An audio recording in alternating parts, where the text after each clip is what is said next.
All the best to former Elk and current BC Lion David Foucault. He's been taken off the field on a stretcher, and after a lengthy delay, we are set to get this game back underway. 10 minutes and 10 seconds to go in the first quarter. It is going to be 2nd and 11 coming up from the 23-yard line for the BC Lions. Nathan Rourke so far 4 for 4 for 37 yards. Good start for him as he takes the snap, drops and throws, and that is complete to about the 20 or 19-yard line, so not much of a gain there as the ball goes to Jackson. He makes the reception, but it'll be 3rd down and a field goal attempt coming up for the BC Lions. Good protection for Nathan Rourke, able to go through his progression and finds the receiver, and then he finds a fistful of Nick Anderson, the reigning most outstanding rookie in the Canadian Football League, and a familiar name, Sean White, out to attempt a field goal. So nice hold by the defense after what was a pretty good drive by Nathan Rourke and the BC Lions offense. From the 23-yard line for Sean White, who is Mr. Automatic in most of these situations, just biding his time till he finishes his career and heads to the Canadian Football Hall of Fame, puts that one through, and it's 3-0 for the BC Lions thanks to Sean White in a 23-yard field goal. So the Elks are going to get the football for the first time tonight. And Nathan Rourke was good. Elks defense got to be probably disappointed with the way they let them, as you mentioned, Dave, they got the hold, but they let them march many yards down the field there. Well, they did. So, and Nathan Rourke looked good on that drive. And just something that you got to adjust to. And this is where the stakes get higher. This is best on best now for the most part. And they're going to see Nathan Rourke a lot next week in the season opener in Vancouver. But 50,000 tickets sold already for that game. Over incredible. 50,000. They're trending for another sellout for the 2nd year in a row. Snoop Dogg, the reason.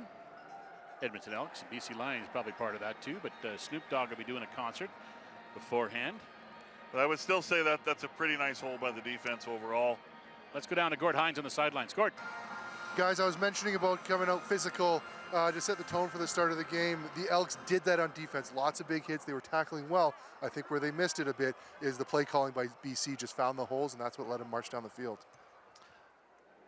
Thanks, Gord. There's the kickoff and bobbled a little bit and brought up to about the 30, the 35-yard line. Still on his feet and going is Arkell Smith, and he takes it past the 45 to about the 47. So Arkell Smith with a nice return there, and the Elks offense will finally get on the field. It's the next chapter of the career of Trey Ford as he moves into the starting role as quarterback for the Elks. He'll have all 5 starters along the O-line and most of his other weapons with him to start tonight. Ford completed just under 72% of his passes last year, throwing for 1,137 yards and 10 touchdowns. He will start this series 1st and 10 from the 47. First time he touches the ball tonight as he waits for the snap from David Beard. There it is. He turns and hands the football off to Justin Rankin. Look at him go. He's across midfield. In fact, he's to the 45-yard line. Nice start to the season for Justin Rankin. Gotta feel good if you're Trey Ford to have 31 in the backfield and Justin Rankin 7.8 yards per carry.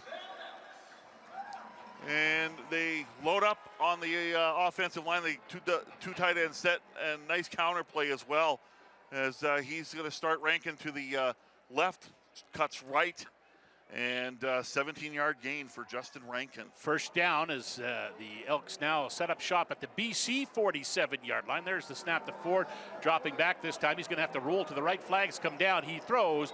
It goes incomplete, intended on the far side for Arkell Smith. And we got a flag down, and we'll wait and see what Justin McInnes tells us about that. Meeting of the officials right now to sort a few things out. Looks like it's going to go against the Elks.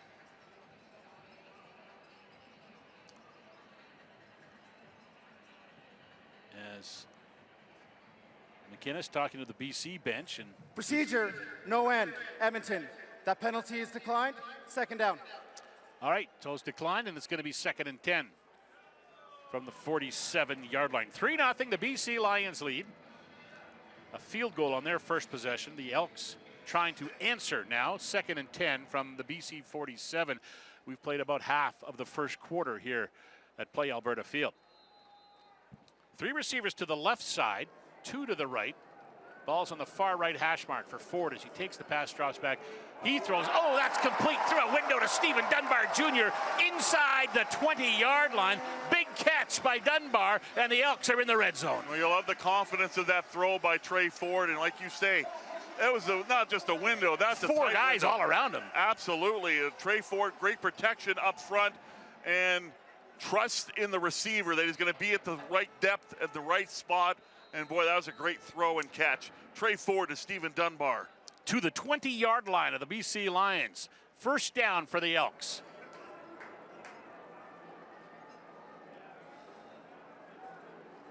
2-back set, make it a 3-back set as the ball is then eventually handed off, and looked good, but nothing comes of that one as Rankin, the ball carrier, gets it up right back to the line of scrimmage, and it'll be 2nd and 10. Now they load up again with Phil Grahovic as a 6th lineman, but the BC Lions, excellent penetration on that play. I believe Rankin got back to the line of scrimmage. Yes, he did. So another 2nd and 10 here for the Elks to deal with. 6.5 minutes to go in the first quarter. 3-0 BC leads. Motion starts. 3 to the right for Ford. He looks that way, still looking that way. Now he runs that way. He throws that way. It's complete to the 5-yard line, and the Elks will have another first down, and it's Zach Mathis with the reception. Well, we saw Trey Ford and Zach Mathis develop the relationship late last season, and Trey Ford, nice job as he tried to pump, but didn't get the corner to bite, and then he moves out of the pocket and keeps his eyes downfield, and it just shows you the maturation of Trey Ford. He's looking downfield, he's looking to throw. The last option is to run, and he throws a dart to Zach Mathis. Tanner Green into the game now. Curly Gittins Jr. exits. 1st and goal from the 6-yard line for the Elks. There's the handoff. Justin Rankin. And they're up. Touchdown, Elks. And we thought the Lions had a good first drive with a field goal. The Elks topped that with a touchdown drive for Justin Rankin. They take the lead 6-3.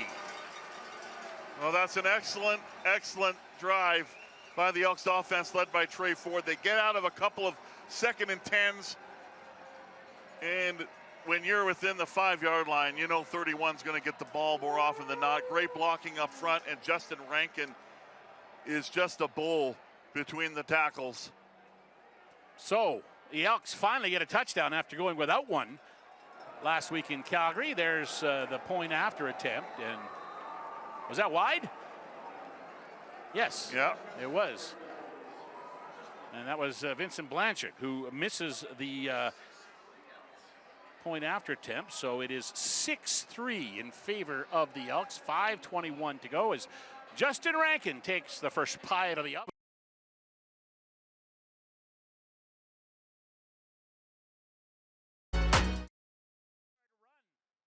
Justin Rankin has given the Elks a 6-3 lead. Convert missed by Vincent Blanchard, and here is the kickoff now by Blanchard, and the ball comes up across the 25 to the 30, and there's the tackle at around the 35-yard line. DK Bonham gets in there for the special teams tackle. Manigo, the ball returner for the BC Lions, and they will start their second series at their 31-yard line, or 36-yard line. 6 plays, 63 yards. Efficiently, too, drive, and yes, quickly. Very efficiently. We heard Trey Ford in the pregame show said it's going to be an explosive offense, and we saw it there. 3 minutes and 17 seconds was the 6-3, the Elks lead. 5 minutes to go in the first quarter. Nathan Rourke out for series number 2 now for the BC Lions. He will turn and hands the football off, but there is a flag on the play. And it gets whistled down BC, quickly. Number 50, 5-yard penalty. It remains first down. Dijon Allen, the right tackle. Missed a lot of camp with some back spasms. Came back this week, and that's why he's healthy enough. They want to make sure he gets knocked around a bit and able to test the back out tonight. So I'm not sure how long he's going to play. He'll be a good add for them. He's, like I said earlier, maybe one of the best additions they've had in the offseason. Linebacker Ryan Varga and a second-round pick going the other way in that trade with Toronto. Here's Rourke with a pass that is complete across the 35 to about the 37-yard line on the play as it goes to Barry Hill. And that'll be good for a first down. No, it won't. It'll be, because of the penalty, takes it to second down for the Lions, and give me 2nd and 9. Yeah, quick throw, just a curl back to the quarterback, and good close there by Devondrick Bynum, who's on the short side corner spot today. Nick Anderson second to the man for the takedown. Here's Rourke on second down. Throws deep up into the air, and wow, did he hang on to that? Oh, incredible. Great catch. Great catch made by Jackson right at midfield. Had to go up for it and got a little pressure from Royce Metier as well on the play. Terrific catch. And that'll be a first down for the BC Lions. They're going to put the ball down at the Edmonton 52-yard line. Well, Nathan Rourke throwing that ball with a lot of confidence right now. And that ball was on a rope, and we talk about, throwing the ball into a tight window. That certainly was a tight window. Rourke to Jackson for 21 yards down to the Elk 52. 7 for 7 now for 71 yards. Make it 8 for 8 for another 10 plus on that one. And that'll be a first down again for the BC Lions, as they'll move the change. So Rourke's off to a hot start in this one, and got the Lions already into field goal position. I mean, he had about a 4-game run where he just shredded this team. I was looking at those numbers today, Dave. Incredible. 1,255 yards and 15 touchdowns in 3 games against the Elks. That's passing and running. Unbelievable numbers. There's a handoff as the ball is taken by Terrell up the middle to cross the 35 to about the 32 or 33-yard line. And Niles Morgan is not happy with himself because he missed the tackle. Slightly wrong angle, and he right away, you can tell by the body language, anointed himself. And he talked to you this week about, look, preseason games are important. Every game's important. But when you get the first chance to step on the field in a preseason game, you want it to go well. And he's coming off another spectacular season. 111 tackles. Here's Rourke rolling to the right side. They're chasing him, can't catch him. No, Rourke will step out of bounds at around the 30. I talked to Niles Morgan this week, and I said you tied with Nicholas Anderson for the league leading tackles, and he said no. Nicholas Anderson tied with me for the league leading tackles. So okay, I stand corrected. So Niles Morgan, the veteran gets the nod. They both talked openly about breaking J.C. Sherritt's franchise record of 130 tackles. So we'll see. I also talked to J.C. about that this week, and he said that'd be great. I'm all for that. But if somebody's getting 130 tackles, our defense is on the field too much. Yep. And that tells you last year 2 guys got 111 tackles. So that means they're on the field too much, right? Yep. So, I agree. as JC said, one of the best seasons of football he's had on the best defense he had. He didn't have a ton of tackles that year. Here's Sean White from the 39. And he's up and through. So Sean White's 2 for 2 tonight. And it's now a 6-6 game.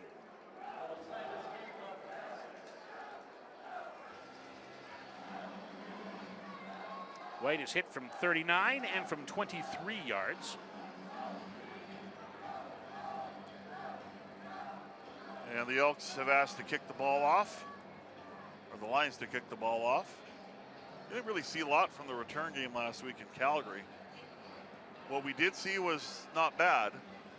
Markel Smith already has a nice return in the game after he bobbled the attempt. And he picked it up and had a 30-plus yard return. So kind of thought back to last year when Javon Lee, first 2 times he touched the ball in returns, he bobbled the football. It worked out okay. He's going to recover for sure. But Markel Smith going back to field this one again. I had a laugh with Javon earlier in camp. I said, if someone told you you had a stellar season, but it wasn't on kick return, you believed it? He's like, nope. Never would have thought it would be at running back, but that's the way it went. Markel Smith will watch this one bounce in front of him. He'll take it at the 15, goes inside the numbers to the 25, the 30, the 35, and gets to about the 37-yard line. So another nice return by Markel Smith, who was in the ones first couple of weeks, but this week he wasn't working with the ones. Zach Mathis got that opportunity after his performance in Calgary. And both are in the ones today because Alex Hollins isn't in the lineup. But Markel Smith being pushed a little bit by Zach Mathis. I think there's room for both of them on this team, especially because one's a Canadian, right? But, yep. They're pushing each other. So it'll be 1st and 10 from the 38 for Trey Ford.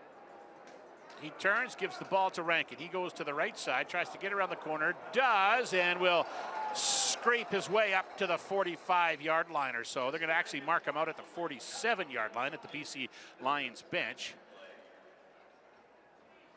So nice gain for... Or is it? Is it coming back? Holding Edmonton, number 67. 10-yard penalty. We'll repeat first down. The right All guard. for not. Gregor McKellar gets the penalty called against him.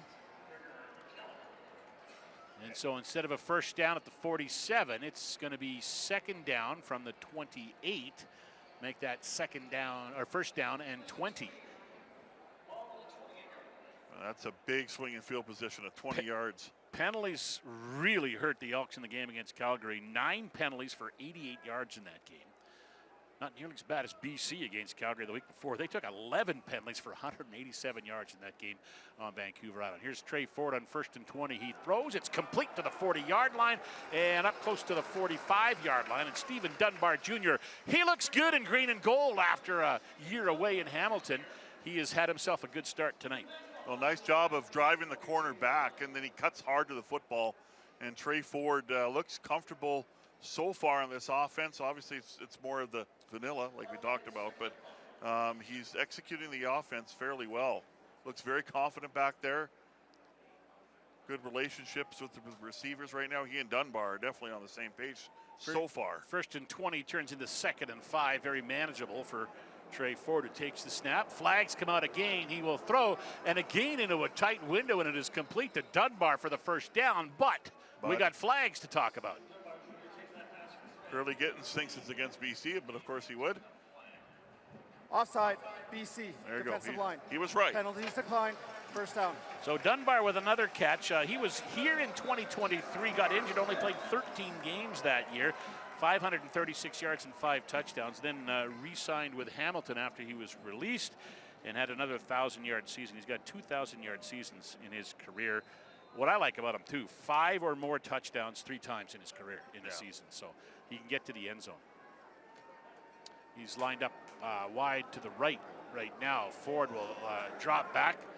He's got lots of time in the pocket. Now he doesn't as he heads to the left side, and he'll throw that one away, and it goes into the bench. That's going to be intentional grounding. And another flag comes out. So I was wondering, okay, was Phil Grahovic close enough to the football? Because he's the 6-0 lineman, because every receiver is eligible now. It's one of the new rule changes in the CFL. After an eligible receiver catches a pass, everyone's eligible. But maybe that's what they're discussing now. But I was wondering, well, it's like Grahovic was in the area. Yeah. Time's come to an end here in the first quarter, but we'll wait and sort this out before we take our break. Intentional grounding, Edmonton, number 2. Lost it down, 2nd down. That's the end of the first quarter. It's so inconsistent, that call. When it's pretty obvious the guy's throwing it away, they never call it. But they call it on this one, and Trey Ford will have to eat some yards, and we come back for the second quarter with a tie. 23 yards and a touchdown. As we start the second quarter, tied at 6, Dunbar and Mathis are split wide.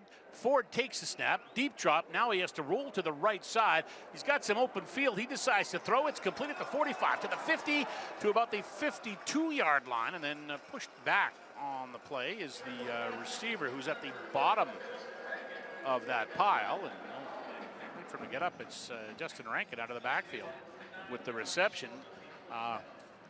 Won't be enough, but it gets him into a little better field position for the punt. And Cody Grace will make his Play Alberta debut here at Commonwealth Stadium as he stands at around his 35 to wait for the snap.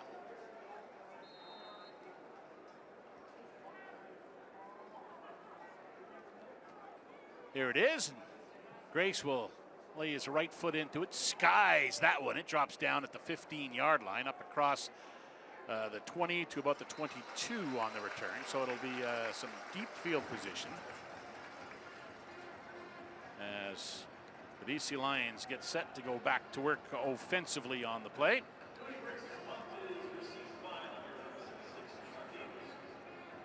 Six tie, 13:52 to go in the second quarter of play. As the Lions are 1st and 10 from their own 22-yard line. And we have seen it enough of Nathan Rourke, and quarterback changes have made for the BC Lions as Chase Bryce is into the game. He quickly throws to the right side. It is complete, but not much of a gain, if anything, on the play. As the ball goes to Zender Horvath, the running back, into the game now. So we're starting to see some substitutions for the BC Lions, and Nathan Rourke leaves the game 8 for 8 for 84 yards, so pretty good. Yeah, I think if you're Buck Pierce, you're pretty happy. Keep him healthy. And there's a battle for the BC Lions number 2 job. It's not necessarily Jeremiah Mazzoli's job at the moment. He's in a battle with the current quarterback, Chase Bryce, who looked good in preseason game number 1 for the Lions against Calgary Stampeders and Langford. It's going down now, though, as he gets taken down in the backfield, and there's a sack on the play for Kongbo, the former BC Lion, for a very brief time. Gets the sack, and that'll bring the kicking team out for the BC Lions. Well, after that slow start in the first series, the Elks defense has been pretty solid. Yeah, and that time, Chase Bryce had to pat the football. Secondary did a good job of taking away the options. Jake Seresna did a good job of breaking the pocket. And then Jonathan Combo with a nice lane to the quarterback. And here comes the punt now, and it's going to drop to Javon Leake at the 30. Gets to the 40. He's going to the far side now. Now he throws the brakes on, comes back this way, but can't get very far. And he's taken down right at the 40, maybe the 39-yard line. And that's where Trey Ford will continue to work, because he stays in at quarterback here in the second quarter of play. It's a 6-6 game. Elks and the BC Lions, Edmonton football coming up.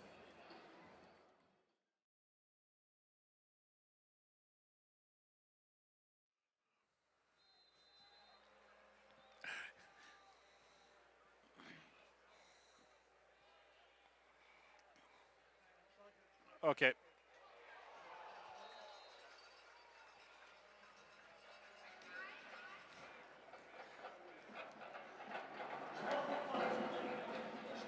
Javon Leake into the game, a 7-yard carry on his first touch offensively. It's going to be 2nd and 3 coming up for the Elks. They have the ball on the 46-yard line on their own side of center field. 6-6 tie here at Play Alberta Field.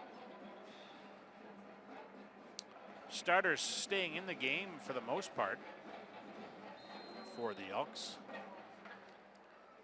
Made a couple of moves, but it's Trey Ford looking after things for the most part right now. Benjamin Victor's into the game at receiver now. He's out wide to the right now, and there's the ball handed off to Javon Leake, and he gets suplexed back a couple of yards. Gets up, he's okay, and it's going to be third down and a yard. And will we get an answer to the short yardage question here? Because it's a question that's unanswered right now. I don't know how to answer it. Looks like Trey Ford's staying on the field. So I don't know if they've worked on it at all in training camp. I don't recall. If they have, I have not seen it. They didn't have a situation really in the game in Calgary. And I don't think Trey Ford has ever had a short yardage play in his career. He's about to. He's going under center. Beard to Ford. First down, Elks. And their lines are offside, so that helps. But surprisingly, he's good at that too. Flag on the play, so we'll see what it is. My friend Dave Campbell likes to say that's usually offside on the defense. We'll see if he's right. Well, I'm usually right. Offside, BC, defensive line. You are indeed usually right. First down. immaculate record remains intact, Morley. The first down and a little bit more to, looks like just about center field, right in the middle of the big double E at center field. The old school double E. I like the new look, which is the old look. A lot of talk about the old times this week, hasn't it been? Great to see Dwayne Mandrusiak back in the fold as well. An absolute legend around these parts. He community liaison and historian. Great to hear him on the pregame show. Here's Ford, rolls to the right side. Another flag. He's got a man open downfield. Oh no! Oh, into and out of the hands of Benjamin Victor, and he's hurt on the play. He's down, and I don't know if he's taking his helmet off because he's hurt or disgusted at himself. Looks like he's limping a little bit. Illegal contact, BC, number 8. 10-yard penalty, first down. Stephen Dunbar Jr. over to him right away to give him some words of encouragement. But yeah, that was into and out of his hands as he was falling backwards. Penalty against BC will take the ball to the 46-yard line. It'll be first down for the Elks.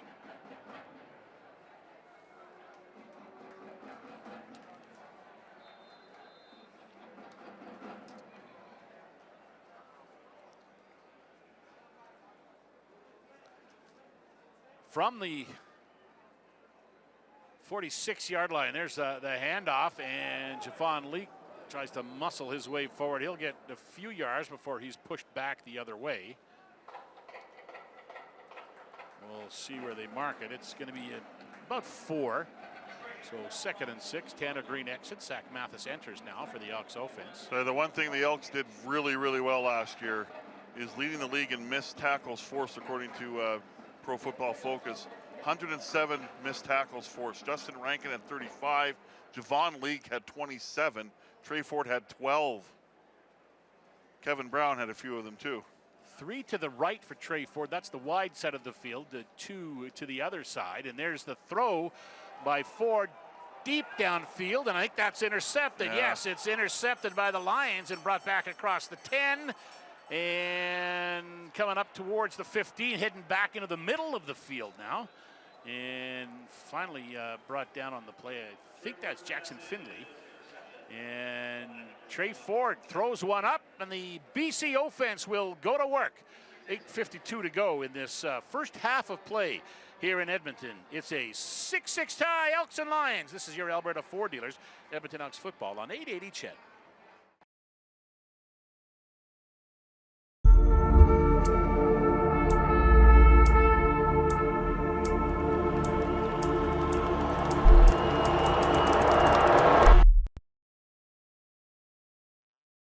After the Lions run this play, 1st and 10 from their own 20 after the interception. Chase Bryce in at quarterback. As he'll hand it off, ball goes to the left side, close to the 20-yard line, back to the line of scrimmage, and that's about it. Down to Gord Hines now at field level. Gord, what are you seeing tonight? I'm looking at a tale of 2 quarters at this point, guys. First quarter, all offense. BC Lions moved the ball almost at will.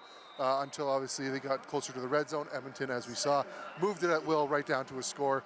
Since then, I don't know there's been much offensive production on either side of the ball. Defenses have responded, they've adjusted and adapted, and they're basically playing shutdown football right now. It's nice to see the adjustments being made in the preseason here. There's a throw on 1st and 9. That's intercepted. The Elks have it back. Nicholas Anderson with the interception.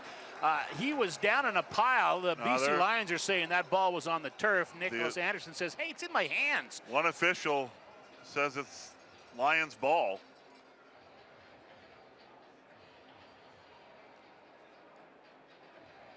Jackson made the catch, and then Ruling he went on the down. field is a BC reception, down with contact. Yeah. First down, BC. Anderson scooped the ball out of his hands after he was down with contact. So alert play, but it goes for naught.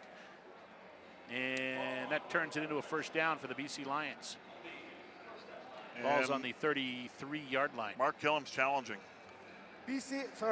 Edmonton is challenging the ruling of a completed catch. The play will be reviewed. It's okay, Justin. It's First challenge as a head coach. Preseason for Justin McInnes, too. Said BC. Yes. I'm a hard marker.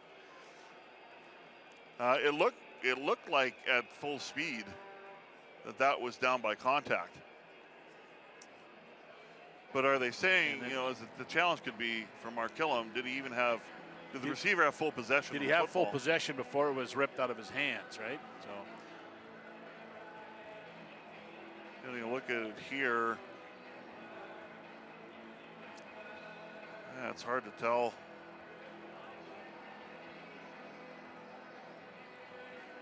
Oh. I mean, if it's that's the key, is their full possession of the football by Jackson, the Lions receiver, before Nick Anderson rips the ball away from him. And it's hard to tell.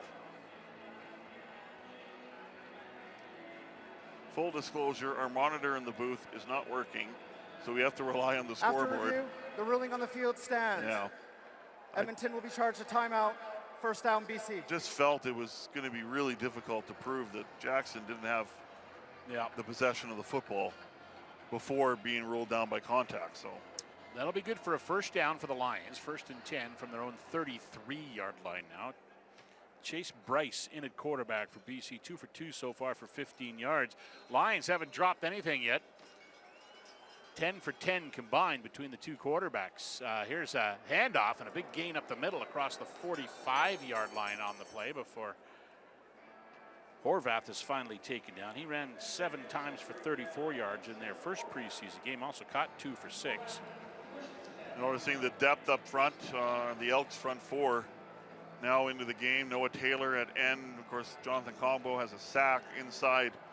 Player I thought had a pretty good day on what was not a good day in Calgary, Ledet Jr.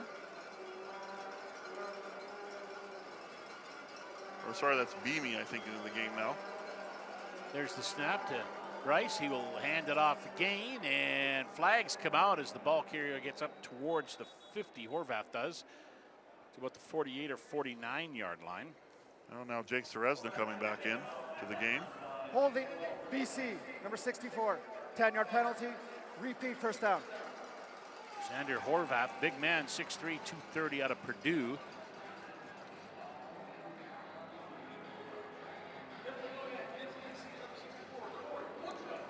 The Lions' run game will be looked after this year by James Butler. 4-time or 2-time 1,000-yard rusher. 198 pass receptions in 4 seasons. Not in the lineup tonight. Lions have chose to rest several veterans in this one, especially on offense. Here's a quick pass that is complete, and a big hit there just inside the 40. Devondrick Bynum, I think. Yeah. Bynum with the hit as he takes down Jared Gibson. He'll inch up from his short corner spot and deliver a big shot to Gibson in the back. Good on Gibson for hanging on that football. Indeed, hard shot from the back. He's had himself a good training camp, and the reason they don't have a couple of veteran receivers in the lineup tonight is because these receivers have been so good at camp, and they're getting one more opportunity to prove themselves. Bryce in the pocket, rolls to the right side, throws. That's complete out of the backfield and across the 45 to about the 47 for the reception. Good hold by the Elks. A lot of hats on the football. Looked like Royce Metier was the one that finished this play, the safety. Chase Bryce, I like how he operates. Nice job just to step up to the pocket a couple steps. Yeah, it was Metier, but he was met a lot of help. Nick Anderson, Niles Morgan. Metier finishes that play off. Carl Meyer with the punt upcoming. Javon Leake back at his 12-yard line to wait for it. There's the snap, kick is up, and Leake rolls to the 15 on the far side. Now he's to the hash marks, taken down at around the 20-yard line. Let's go down to field level now, and here's Gord Hines. Gord. I want to say on that last play, good overall play by the whole defense, but I'm going to give that one to Serezna. He absolutely roasted the right guard off the line, forced pressure, forced Rourke to have to step up, maybe not take the target that he wanted, and he threw kind of into tight coverage, and then obviously Edmonton wrapped up and got a great stop. So I'm chalking that one up to the defensive line. 5:07 to go in the second quarter. Clock is running. It's a 6-6 tie. Elks football, 1st and 10 from the 20. There's the snap to Ford. He'll turn, hand it off to Leake. He'll push his way to the 25-yard line. Gets pushed back a little bit after that, and see where they place it. 5-6 yards. So it looks like Trey Ford's going to get the half. I'm interested to see Cole Snyder again after his performance in Calgary on Saturday. That coming on 4 days of practice. I know, as he said, he was drinking water from a fire hose a little bit because of learning all the nuances of the Canadian League, but he's had another week. I asked him this week if he feels he's caught up now, and he says, I don't know if I'll ever get caught up because it's such a hard league. There's a throw by Trey Ford, and it ends up going in the dirt at the feet of Javon Leake. But he was pretty impressive under those circumstances in Calgary, so I don't know how deep we have to get into the game before we see Cole Snyder. Cody Fajardo, I assume, will start the second half. I would think Mark Killam, I'm going to do that 1,000 times this year. Mark Killam would like to give Trey Ford every opportunity to finish the half strong. He's kind of fallen off since that first drive. Still 5 of 8 for 79 yards. I asked Killam this week how long would Trey go, and he said he'll go till I've seen enough, basically. So he wants to see some good things. And there has been some good things tonight, that's for sure. Oh, there's the Elks cover team getting in there deep. Josiah Shackle in there quickly, the Golden Bear product with the takedown, and that'll force the Lions to start right where they caught the ball pretty much at the 40-yard line. Well, it's going to be a young group on special teams again, but you know, Shackle's got some experience. Michael Broderick, who's hurt in the game. Can't play this game. You know, Joe DeBlanco, Jacob Plamondon, Tanner Green, of course, has been here for a while.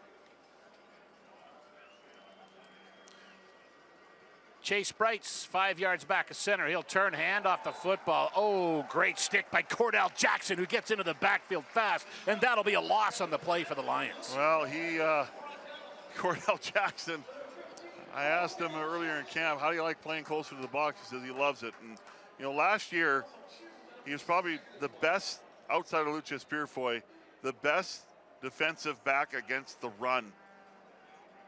That play, obviously, at Sam linebacker, doesn't have as far to go, but still made a great play. He got in there quickly for sure. 51 defensive tackles last year as a rookie. 4 interceptions as well last year. As we were talking about Trey Ford finishing up the half, I looked down and see Cody Fajardo warming up, so maybe Trey Ford won't finish the half. There's a pass out of the backfield, but it is dropped around the 40-yard line, and that'll bring the punt team out on a 3rd and 12 situation for the Lions. So it looks like Cody Fajardo is going to be coming into the game for the Elks. So defense is forced 2 and outs.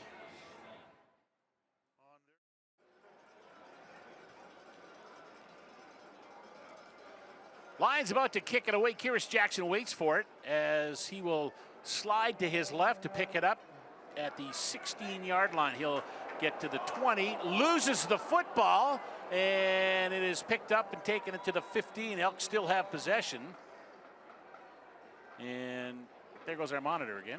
Oh, it's back. I can't see who recovered that, though. Looks like Demetrius it's Isaiah Ford. Knight who picked it up. It's either Knight or Demetrius Ford. Oh, yeah, 34, Demetrius Ford. You are correct, sir.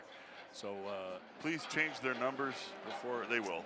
Indeed. So the Elks will start from their own 16-yard line. By the way, the 3-minute warning is brought to you by Japanese Village. Now back downtown at 101st Street and 105th Avenue. Reserve now at jvedmonton.ca.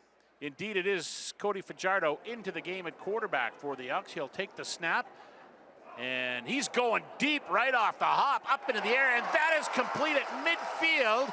And it's Julian Grant with his first reception of the night, and that's a big first down for the Elks. 2:27 to go in the half. They've moved to center field. Late flag on the play as well. Oh. It looks like it's going against the Lions, though, and we saw this connection a lot in Montreal. Cody Fajardo to Keon Julian Grant. Legal contact, BC, number 39. Penalty is declined. First down. So Mark Killam wants to see some execution on offense after really a good first drive by Trey Ford in the offense. The last 3 have not been good. So Cody Fajardo with a big play to start this drive off. 36 yards to Keon Julian Grant. Fajardo went 7 for 8 for 57 yards against the Stampeders last week. He's 5 yards back, a center now to wait for it. He will turn and flip it to Julian Grant to gain, and he'll race across the 50 of the Lions to about the 48. That'll be about a handful for the Elks on that one. It's going to be second down and about 5 coming up. Running the jet sweep to the far left side. Tanner Green exits. They'll go with 5 receivers here on 2nd and 6. The one's still in on the offensive line for the Elks. Rankin's into the game now. He's to the left of Cody Fajardo. 3 to the right, 2 to the left. Fajardo takes the snap and drops, looks to the right, now throws. It's complete across the 50. Not much of a gain there. Zach Mathis on the play is Zach Mathis. No, that's not Zach Mathis. It is Julian Grant. Benjamin Victor who makes the catch. Benjamin Victor with the catch, and not much of a game. Might have lost a yard on that one actually, and it's going to be third down for the Elks. Timeout, BC. So Cody Grace was coming out to punt. Now he turns back to go and meet with Mark Killam. Yeah, there's no way this is going to be a field goal attempt. This would be a 54-yard attempt, so don't need to do that. No need to set up a return like that at this time of the game if it's missed, for sure. Well, the one thing, 44 to go in the first half. One thing I'll say before we hit the half, this defense looks like it is going to be very formidable, and this team is going to need the defense early in the season. They scored a lot of points last year and got a lot of yards. I don't think they'll need as many points to win games this year. I don't think there's any doubt about that with this defense. There's the kick, and it's going for the corner. It'll bounce at the 5 and then goes into the end zone. So not the result you want. Rolls out of bounds. So looking for the coffin corner, but doesn't get it. And that'll be a 7-6 lead now for the Elks. And majority of the starters on defense are on the field. Robbie Smith didn't play in the last series. He's out there now at the one defensive end spot. Seen a little bit of a mixture of experience and youth up front. Brandon Barlow at the other end. Ledet out there now.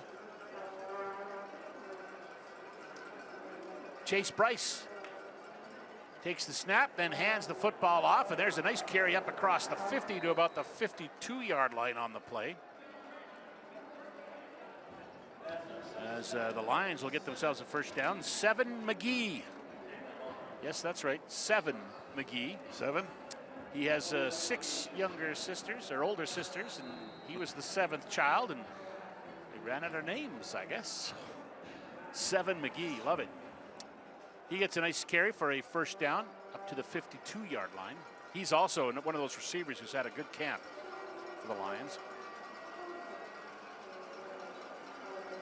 Bryce takes the snap, turns, hands the football off, and right up the gut with the carry for a good chunk of yards there.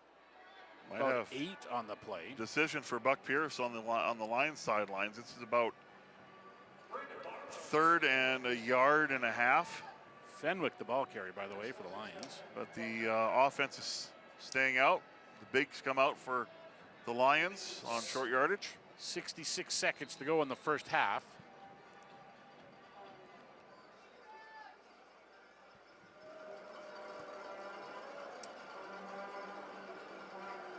That's a long yard.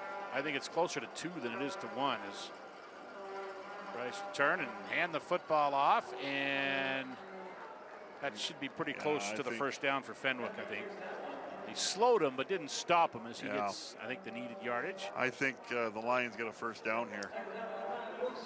It's going to be close now where they see where they spot the football. And they're going to measure this one. Ooh. That's a tough spot for the Lions. So the sticks are coming out to see if this is a first down or a turnover on downs. 47 seconds to go in the first half of play. Reminder, the Elks will be in Vancouver next Saturday for the regular season opener against the BC Lions. Snoop Dogg will be in the hizzy. And they just got that one. They've already sold over 50,000 tickets for that game, so it's going to be great atmosphere at BC Place on Saturday. Elks home opener, of course, they had a bye week after that. Then on June 19th, they'll open up against the Montreal Alouettes here at Play Alberta Field. Tickets at Ticketmaster or goelks.com for all your ticket information. We'll, of course, have it all for you here on 880 CHED as well.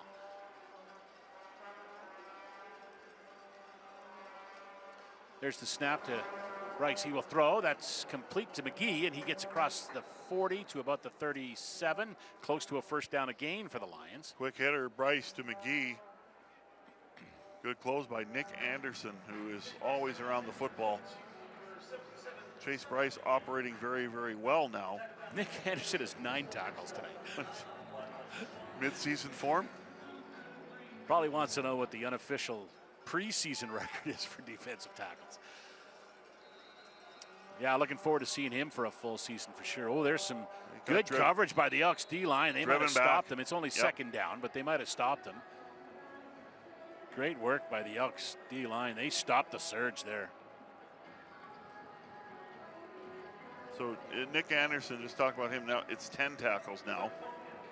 The next closest to him is Cordell Jackson with 4.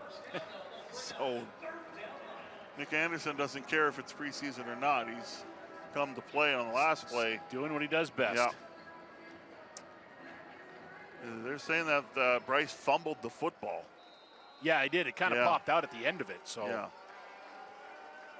he's going under center this time, and flags fly, and I think he got stopped, but what is that you always say, Dave? Offside on the defense? Yeah. Offside, Edmonton, defensive line. 5-yard penalty, first down. Just exemplary, really. There you go. Not that I want to be right on that one, but, you know. So it is a first down for the Lions. And they'll march the ball to the 33-yard line of the Elks. Edmonton with a 7-6 lead, 13 seconds to go in the first half of play. So the Lions have a chance to run a couple of plays before a field goal attempt if they don't get it to the end zone. Bryce takes the snap. He's got time in the pocket. He'll throw to the far side. It is, I think, complete, but also complete out of bounds.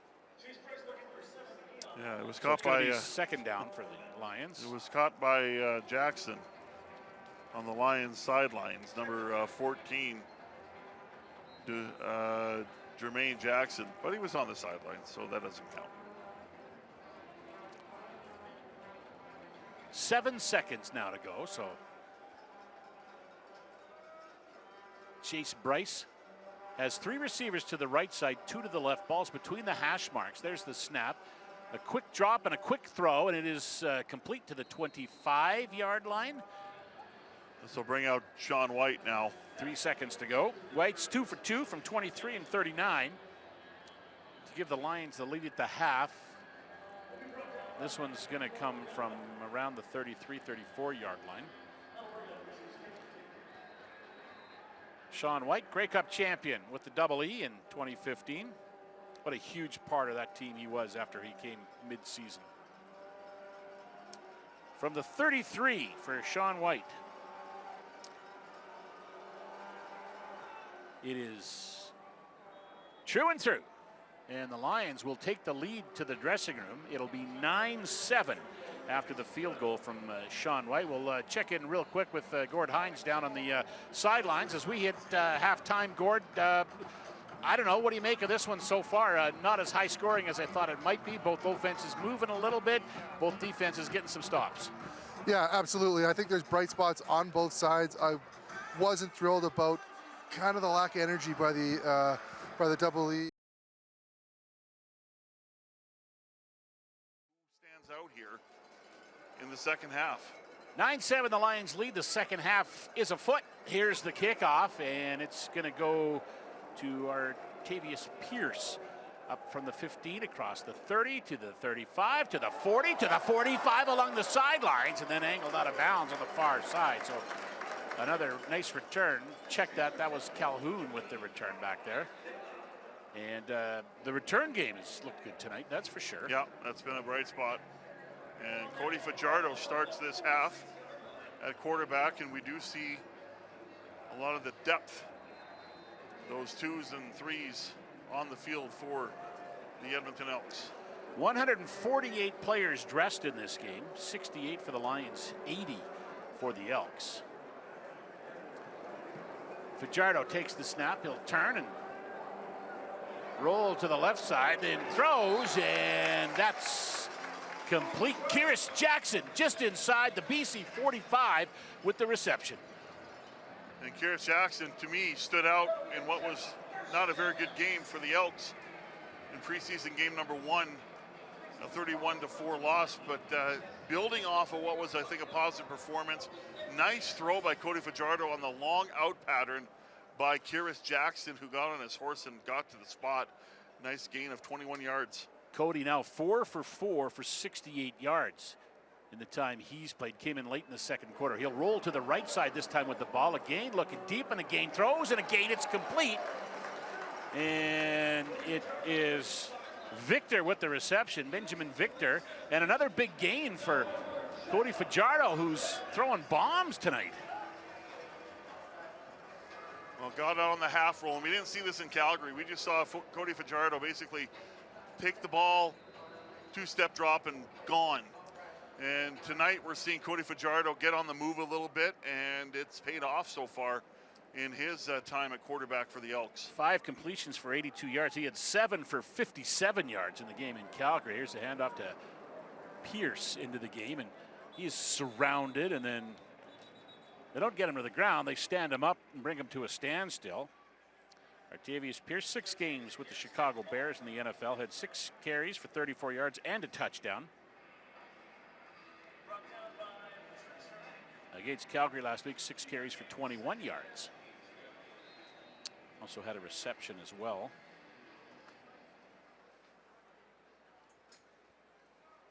And he will line up to the right side of Cody Fajardo. It is 2nd and 8 from the 27-yard line. Fajardo with the deep drop, rolls to the right, spins, comes back to the left side now. 3 Lions chasing him. There's the throw. It's complete to Victor Benjamin again. Benjamin Victor again. And he is taken down at the 22-yard line. He'll be short of a first down. Flag at the goal line. BC, number 35. 10-yard penalty, first down. There you go. 3rd first down of the drive. You see the patented Cody Fajardo spin left. Got the ball away to Victor. I see Arkel Smith with this group, so this tells me Zach Mathis, if it does go this way, I mean, he could be the 5th receiver. Of course, we hope to see Alex Hollins next week in Vancouver as well. Mathis, 1 catch for 14 yards in this one. He had 4 catches last week in Calgary. 5 catches on 5 targets for him. Here's the handoff, and stopped in the backfield is Pierce. He'll take a loss on that one, take it down at around the 25-yard line. So it's going to put the Elks in 2nd and extra. Smith comes into the game now. Piazza exit.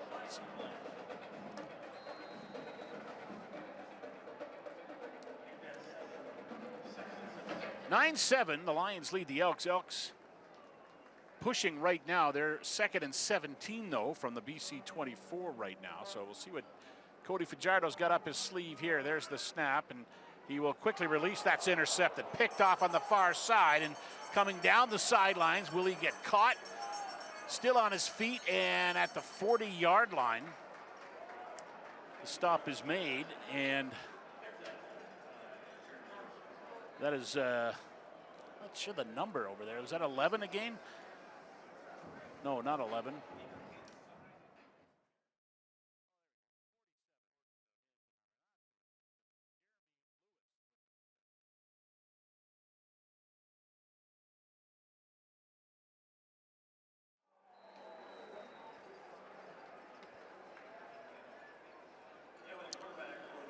And a run play takes it about 7 yards for the BC Lions. Jeremiah Masoli into the game for the Lions at quarterback. This is his 12th year in the Canadian Football League. Man, he came to Edmonton first, never played for the Elks or the Eskimos, and then moved on to Hamilton, where he had lots of success in Hamilton. And then last 3 years in Ottawa, where it's been nothing but injuries. 3 seasons in Ottawa, only played 17 games for them. 2 real tough injuries, trying to stay alive in the game now, fighting for that second quarterback job. There's a completion to the far side, to the near side rather, across the 40 to about the 43-yard line.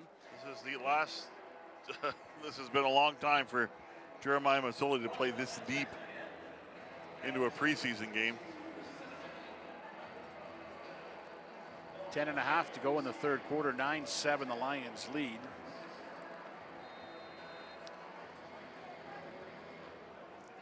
Jeremiah Masoli, good start for him. Now the Lions QBs have been solid. Rourke 8 for 8. Bryce went 6 for 8. Now Masoli is 2 for 2 so far. He waits for the snap, gets it, turns, will roll to the right side. Now looking downfield, he will throw, and it is caught. But I believe it's going to be great catch. Are they going to mark it in or not? I think that was no. Okay, all right. Great effort to catch that football. Great catch on the sidelines, but I think this is Rashard Davis, but couldn't keep the feet in and get the feet down. Yeah. Very clear in the replay.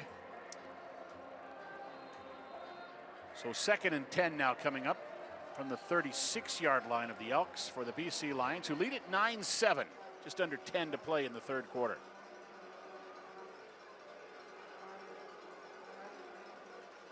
Masoli's got 3 to the left and 2 to the right. He'll take the snap. Flags fly, flags and whistles to bring this one to an end. So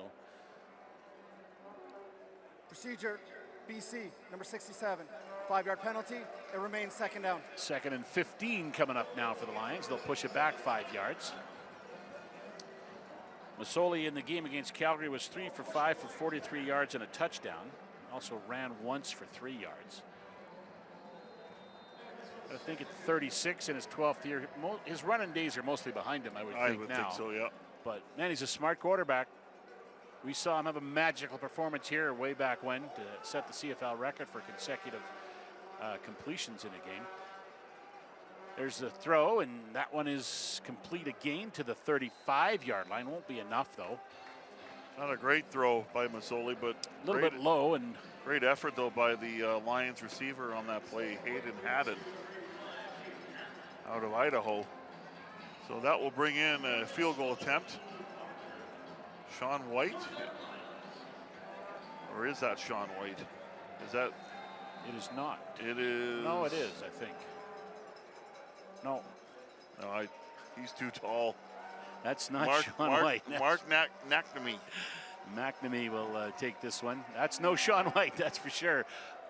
Kick is up, and looks like Sean White there as he puts it right through the uprights.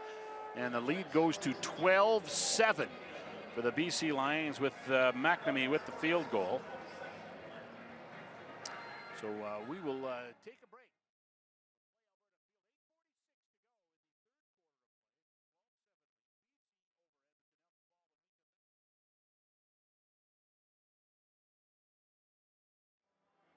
12-7 BC leads after the 42-yard field goal for Mark McNamee. He's about to kick it off now. Calhoun and Pierce are back to return it. And this one's going to go out of bounds. Let's head down to the sidelines now to Gord Hines, who joins us. Oh, nope. Yes, the fellow offensive lineman is coming his way. Good what a shock. Kick out of bounds. Good buddy of yours. Number 70. First down, Edmonton. Are we on, guys? Yeah, go ahead, Gord. All right, so sitting here with David Beard on the sideline. David, great to see you back in the green and gold. It must feel great to be back in Edmonton. Yeah, absolutely. It's a treat to be back. I'm thrilled. It's a great setup for me personally, being that I really want to be part of the process and one piece of the puzzle to right the ship, and it's great for the family. And yeah, just really happy to be back. Must be a little bit of pride here to be here, have some great success, and then come back and maybe try to rebuild that process. Oh, totally. I mean, we made our trip out to Hamilton as things went, and kind of had to stuff the green and gold in the blood down in the bottom of the closet, and now I finally able to pull it back out again and enjoy it. So yeah, I'm glad to be back. Yeah, right on. I remember doing that myself with Winnipeg. You guys got to put feelings aside and just play a little bit. Yeah, exactly. Job's a job. You want have pride in your work no matter where you are. So That's right. At the end of the day, it's still a job, right? totally. Awesome. Hey, we're on the roster in the first game. Obviously, late in the training camp, this is your first chance to get some, as we say, live bullets and some real action. How did it feel out there? Yeah, it felt good. It was awesome to get some real speed offense. It's nice to have it so it's not so scripted as well, so guys aren't anticipating exactly what's going on, and we can fool the defense a little bit and work our craft. It's nice to just have some live bullets to really work the craft and build some confidence back in yourself. You know, no matter how long you play, you still have that anticipation of getting back into full game speed and being like, oh, I got to prove to myself that I still got it and that I'm still the best at my job. So it feels good to get back out there. Got some bullets going, and now we're enjoying the rest of the game. Yeah, half the battle is just getting the confidence back that you can do it like you know you can, right? Oh, absolutely. It's no question. It feels good to be able to show yourself that you're back in it and you're the best at your job. So yeah, absolutely, and as you are one of the best in the league for sure. Run game definitely was working there with Rankin, especially in that first couple drives. It must have felt good to get a little smash mouth football and get a ball in the end zone. Yeah, I can't emphasize that enough. Rank is electric. It's so fun playing in front of him, and League, truthfully. It's just Rank had a great series there, and yeah, he's a real treat to play in front of. Yeah, it's a good 1-2 punch, as we saw last year as well. That's a pretty dynamic backfield. Yeah, absolutely. I mean, it's fun getting into the group, and obviously the guys from the previous years have been able to enjoy that and play off of that, and now I'm the one that gets to get a new taste for that.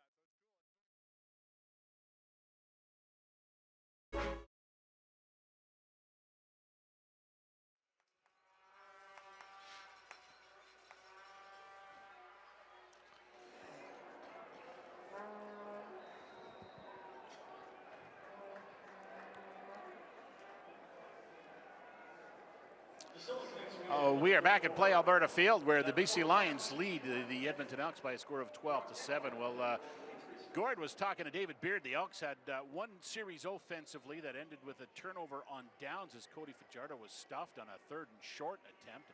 Lions now have the football. They just got a first down, and they're 1st and 10 from the 46-yard line of the Elks. Jeremiah Masoli in at quarterback. He will pull the ball away from the running back, rolls to the left side. Now he's going deep towards the end zone, and it goes incomplete. No flag on the play, so nice coverage on that far side of the field. Intended for Rashard Davies. So that's 3 turnovers in the game for the Elks. 2 interceptions, 1 turnover on downs. That is not going to sit well with the coaching staff led by Mark Killam or Ed Hervey in the management department. But, you know, David Beer made a great point to Gord. You just cannot simulate these live reps in preseason or in training camp. It's going to be a process that's going to play itself out once the regular season starts a week from tomorrow. Masoli rolls to the right side. He's throwing again. He's going deep this time to the near side of the field, and this time it's complete and caught, and that's a big first down for the BC Lions. Hayden Hatton gets up and grabs that one and pulls it down. First down for BC there in the red zone. Well, it was U of A product in the secondary that is now in the game in Romeo Nash, and he closed pretty quickly on Hatton, but Hatton just leaped, caught the football while it was in the air. Jeremiah Masoli, I mean, this is a quarterback who's been around for a long, long time, and he's playing in the 3rd quarter. And he's playing against the 2s and the 3s, so yes. Obviously advantage Masoli, I would think. He has the football and takes a hit. Flag comes out, ball goes incomplete. Couple of flags out on the play. Well, I'm wondering if one of those plays is going to be, I don't know, if it's going to be roughing the passer. Yeah, a late hit on Masoli.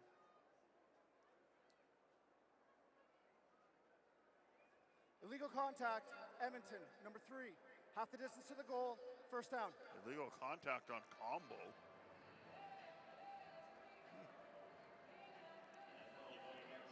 Don't think he's in the game right now. Well, he is. Is he? He is out there, yeah. So you don't see a defensive end get that type of penalty very often. Yeah, you have to get back there. So that takes the ball to the 4-yard line. And a first down for the Lions. Masoli will turn. Hand it off as it goes Nice up play. the middle, and a nice stop there by the Elks D line as they Ledette close Jr. the gap. Yeah, the Blanco again. Joe DeBlanco with 3 tackles and an interception, and I thought just a player who got better as the game went on. Had a couple drops that he got burned on by a pretty good quarterback named Vernon Adams Jr., but then he picked off P.J. Walker near the end of the first half on just a perfect interception. Mazzoli takes the snap, releases quickly, and it's complete, but just to the 3-yard line. Joel DeBlanco with the big stop there at the 3. He's into the game now and making an impact. Great play by Joe DeBlanco. And he's going to go out of the frame of Mazzoli, and he just snuffed out that play. He read the play. It's like he was in the playbook. Preston Smith, the receiver, on the play. So it is now 3rd and 3. Or 3rd and goal now for the Lions. And they're going for it.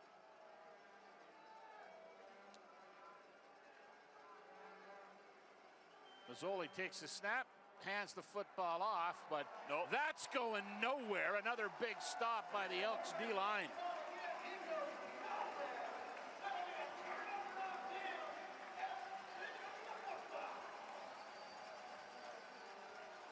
(12-7) the Lions lead. A turnover on downs for the Elks defense. The offense coming onto the field. 3:45 to go in the third quarter of play. 12-7 Lions lead. Elks have the football. When we come back, this is your Alberta Ford dealer. The handoff as the Elks start deep in their own zone. And I think they'll take a loss on that play. Unless your name is Justin Rankin. It's not been a good night rushing for the Elks. Cody Fajardo still in the game at quarterback for Edmonton. It's a 1-yard loss, or 2-yard loss, excuse me. So throwing down now for the Elks. From the 5 to the 2, it is now 2nd and 13 for the Elks. Jackson Morgan in at center now for the Elks. He'll deliver it to Fajardo, who's in his end zone to wait for the snap. Gets it, looks. He'll throw. That's complete to Pierce out of the backfield, and he'll get across the 10 to about the 12 or 13-yard line. And I think that'll be good for a first down. No, they're short. They're short. No, they're going to be short, yeah. 4 yards, 3 yards short. We'll get a punt here from... Cody Grace will be kicking from his end zone. Yep.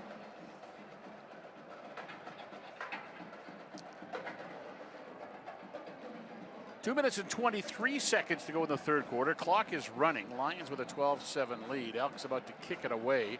Cody Grace stands a couple of yards deep into his end zone. Love that the Elks kept the old-timey lines in the end zone this year after putting them up last year for the 75th anniversary. Big, booming punt to the 42-yard line. And it is brought back close to the 50 before the Elks swarm the returner on the play, Richard Davis. And 2 flags out. BC will start. With flags down, BC's going to, we'll wait and see where they start now. We'll see what the flags are for. Justin McInnes will get us up to date on that one. Mark Killam very happy with Cody Grace as he comes off the sidelines. That was an excellent punt. That was a bomb. They're going to miss Jake Gillian, but not very much, because Cody Grace is more than capable of filling that role. He's got a 49.7-yard average tonight, so he had a 46-yard average last season, 43.5 last week. Block, BC, number 44, 10-yard penalty, first down. So that's going to push it back deeper. Lions huddle now walks towards their own end zone a little further, and that's a pretty good net gain. Kick it from his own end zone, Cody Grace, thanks to the penalty now. BC will go at their own 35-yard line. First and 10 for the Lions. Mazzoli takes the snap. He'll hand the football off, and up across the 40 to about the 41 is Fenwick.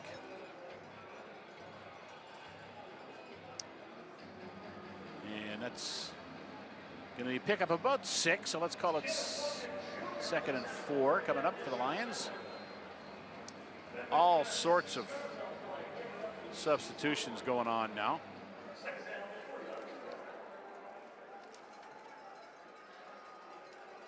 So Kenneth Logan Jr.'s into the game now. Played at safety last week in Calgary.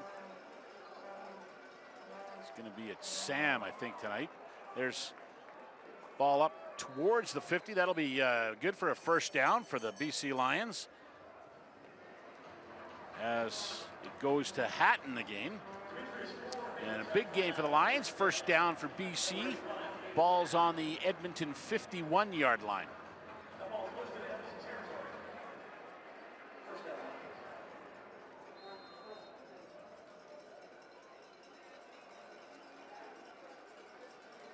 .35 seconds to go in the third quarter. A 5-point lead for the Lions. They're moving from our left to right. Right now, there's the snap to Mazzoli. He'll turn, hand it off to Fenwick. He'll go straight up the middle and get a couple or 3. It's not a favorable spot, gives him 4, so it's going to be 2nd down and 6 coming up for BC. Good penetration up front, though, by the Elks. They're going to have lots of good depth on defense this year.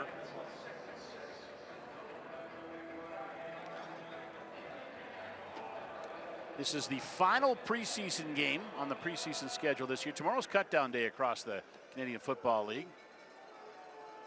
Talked in our pregame show with Ed Hervey about the process, and he says it starts tonight with watching tape, and then they're going to, coaches will meet early in the morning as Mazzoli throws deep and goes incomplete. 3 Elks in coverage on the play. Not much chance for that one to come true as we come to the end of the third quarter of play. 12-7's the score.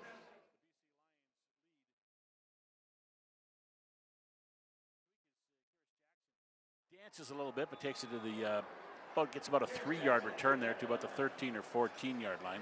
Smaller rosters next week. Everybody's going to love that. By the way, I'm happy to hear that CFL Plus is working well for everyone. So, hello, everyone watching on CFL Plus. What's not working, though? What's not working is the stats page. They're all down. So, I usually give the third quarter recap, but it's really not accurate right now. So, next week it'll be accurate.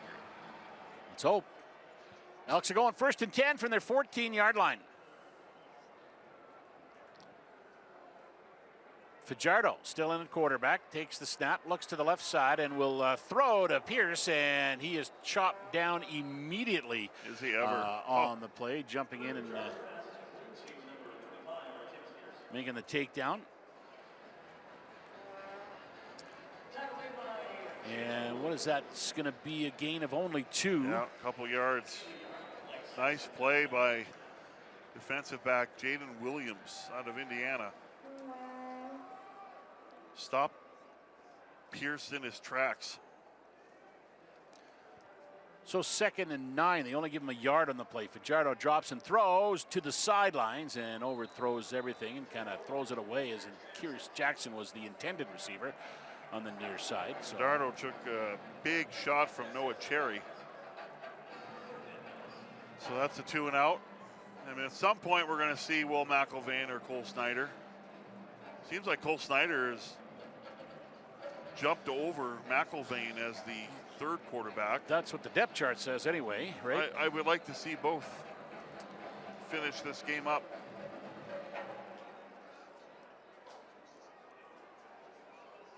He was a couple of yards inside his own end zone for the last punt. He's a couple of yards outside the end zone for this one, and gets a good one away. It drops at the 40-yard line of the Lions, and the return comes across the 50. And we will take a break, and then we'll see who's coming out at quarterback for the Elks, or for the Lions after that. I guess they're out of quarterback.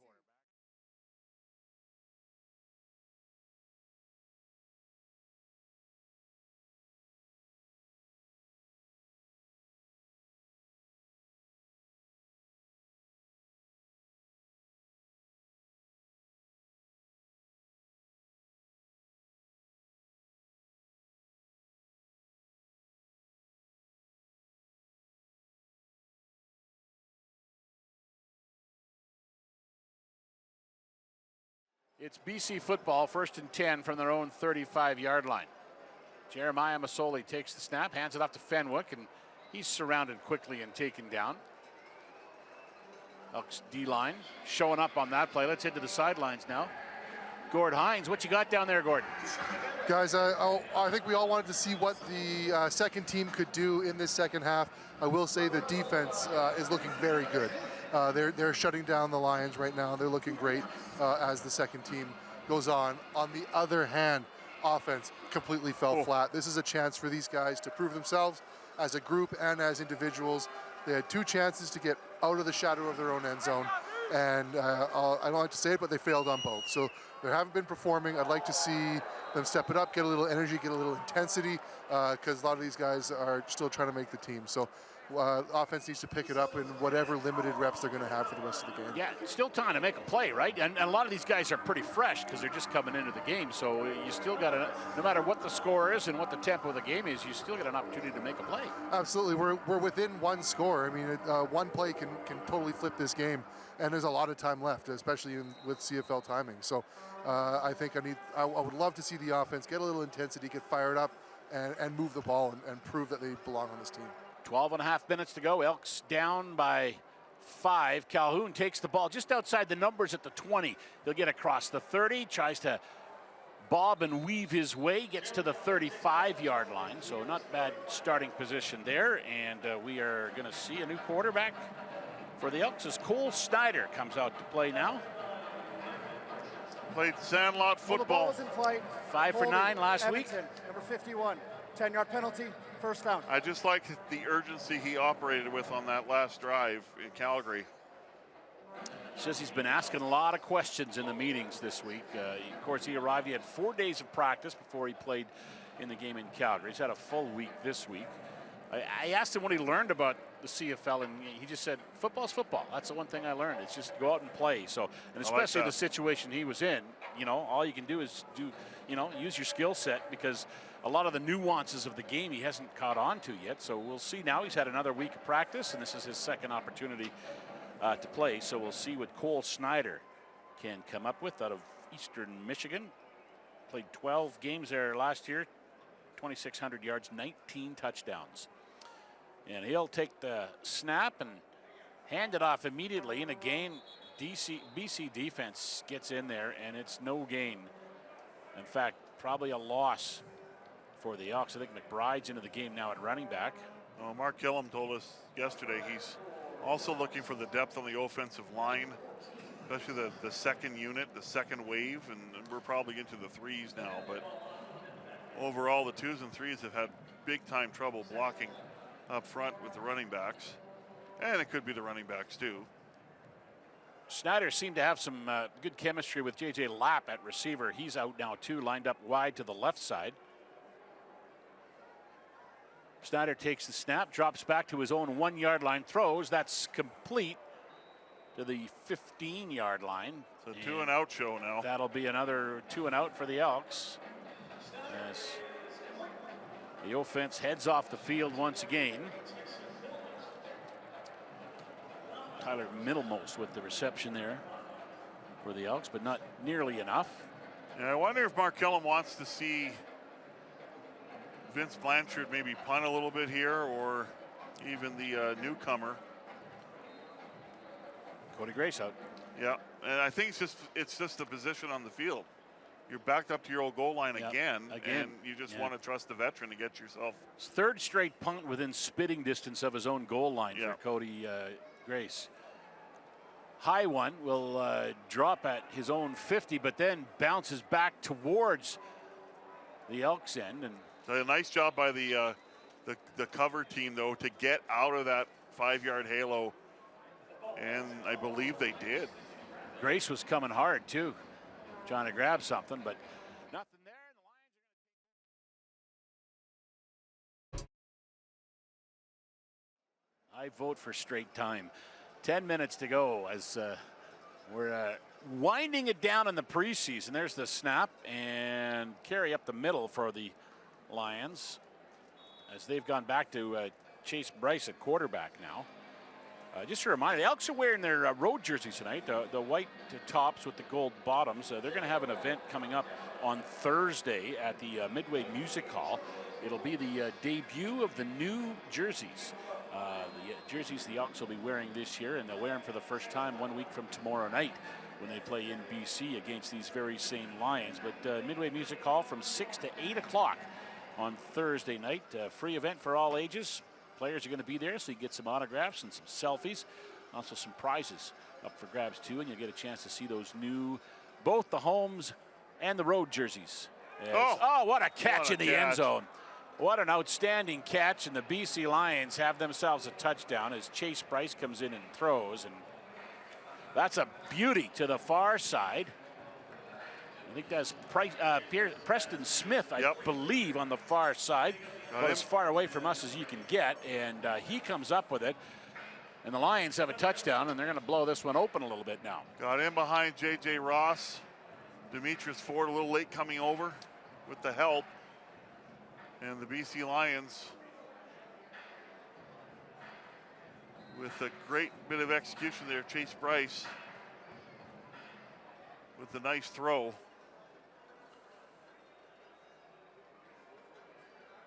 Preston Smith with the touchdown, and it's an 18-7 lead with the convert to come. Up and through, so make it 19-7 now. The BC Lions lead after that touchdown by Preston Smith. Well, I'll correct myself. Don't think it was the best throw from Chase Bryce, but Preston Smith got on his horse and got there to the spot. So diving forward as he caught the football. It almost looked like to me that, I said Demetrius Ford was late on the reaction for the help for J.J. Ross. Almost looked like he felt he wasn't going to get there, that Preston Smith wasn't going to be able to make the catch. So just shows you don't give up on a play, right? Just want to mention the event at Midway on Thursday from 6 to 8 for the jersey unveil. Inside Sports with Brendan Escott will be there. I'll be there. You'll be there. Yep. It'll be fun. If you can't make it, nothing like seeing the new jersey on the radio on Thursday night on Inside Sports. We're gonna. That's right. We're gonna have a heck of a 4 days though. Game 1 Stanley Cup final. Yep. Here in Edmonton, Oilers and Florida Panthers. Then you got live on location Inside Sports for the jersey reveal at Midway. Game 2 Stanley Cup final. Then you got the season opener, Elks and Lions from BC Place with the D-O-double-G in the house. All coming from the mighty 880 Ched. Did I say 880 Ched? Big week coming up. I didn't say the old name, did I? I don't think so. Okay, good. I just had this moment of fright. Hey, just like Eskimos for the football team, 6:30 is part of our heritage too, right? There you go. There you go. The return up to the 50, another pretty decent return. That one's Curious Jackson again. And the return game looks pretty good tonight. That's one of the things I think that head coach Mark Killam will be happy with. Yeah, we've seen Arkell Smith with a good return, Calhoun, and Curious Jackson now added to the list. And I think Curious Jackson has been the best receiver past the ones in training camp. Just a reminder, that jersey launch at Midway Music Hall. So see you there Thursday night, 6 till 8 o'clock. All right, Snyder takes it, looks to the left. He's going to take off himself. He'll get across midfield and slide to about the 53. That'll be about 7 or 8 yards on the play. And we saw Vernon Adams last week dive head first in that first preseason game, and you said, I don't know why he's doing that. Well, if you're Cole Snyder, you dive head first. Yeah. You do whatever you can. A little bit more on the line in a preseason game for Cole Snyder than there is for Vernon Adams, that's for sure. They only give him 5 on that one, so 2nd and 5 now, right from center field. The snap to Snyder. Looks left, throws left, complete. Oh, ooh, big hit and a huge stick there, but the ball hung on to Tyson as Middlemost. Middlemost makes the catch and hangs on to it. That'll be good for a first down for the Elks. You got to make those kind of plays. That gets him a tick mark, I think, from the coaching staff and management after making a catch like that and then hanging on to it. Well, especially last week when he put a ball on the ground. That was a big hit from Jalen Williams, but Middlemost able to hang on to the football. Cole Snyder has this offense moving. Middlemost won't figure into the offense much. He's a special teamer. 9 special teams tackles last year for the Calgary Stampeders. Here's the handoff on first down. That's McBride, I think. And it's going to be a gain of 1, maybe 2 on the play. And it will be a second down with McBride into the game at running back. 5 for 28 last week. Graduate of University of Alabama at Birmingham. 3,500 yards and 36 touchdowns in his college career. So he gets to the end zone. Right now, he'll stand to the right of Cole Snyder, who waits for the snap from Jackson Morgan. There it is. Snyder drops and throws, and that's complete. A big gainer, and into the red zone across the 15 for Calhoun, and the Elks are knocking at the door, and Cole Snyder continues to impress and move the football. Jalen Calhoun heard me. You said Kyrus Jackson's been the best receiver in camp outside the ones. Well, let me give you something to think about. Great job. Deep throw. Deepest part of the zone defense, and Calhoun finds it. But that throw was on a rope. Gordon Hines, that was beautiful. That looked great from start to finish. That was awesome to see. I was calling for a little more energy out of the Elks offense, and here we are. So it's 1st and 10 from the 12-yard line. Elks work from the red zone. Snyder throws, and it goes incomplete, intended for McBride on the far side at around the 10. He's kind of twisting as he's trying to make the catch and couldn't find it. So it's going to be 2nd and 10 now from the 12 for the Elks.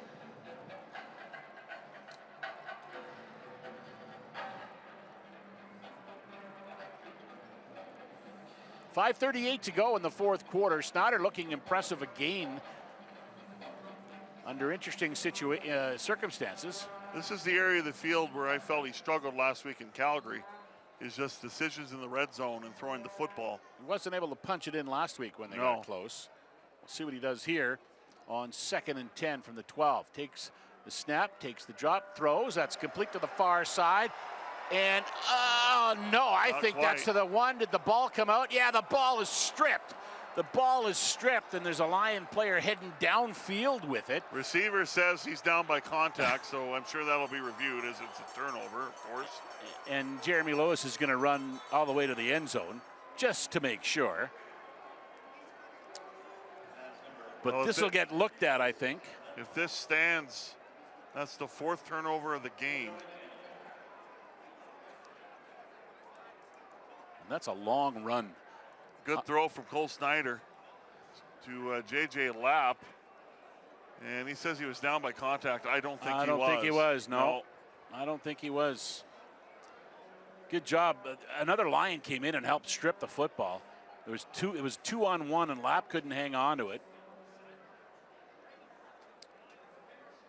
And Jeremy Lewis runs about 110 yards downfield and into the end zone. And I think everybody's looking at this back in the command center just to make sure it's a good play. Mark Killam is talking with. Let's go down to Gord on the sidelines.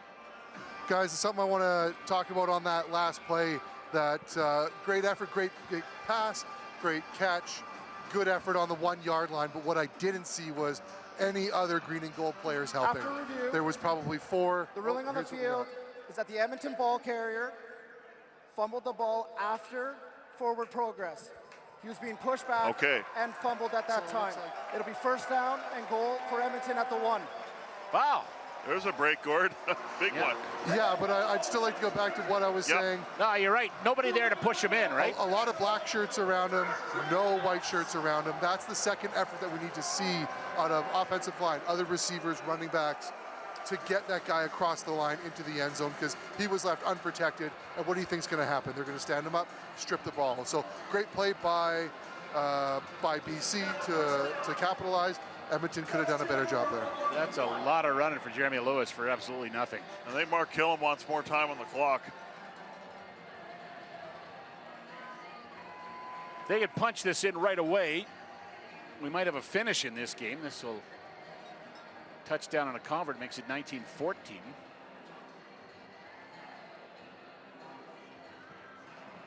Ball's on the 1-yard line after the reception by J.J. Lapp. Good observations by Gord, and you know, if he sees it, Coaching staff sees it. Ed Hervey sees it too. Snyder under center, takes a snap, drops sees it, that too, and falls onto it. And I think he recovered it. But I mean, you got to have the poise and the composure here too. Missed opportunity there. It's a chance to score. Make this a one-score game. But you just cannot have miscommunication at this point in the field, at this part of the field. So it's back to the 2-yard line now. 2nd and goal.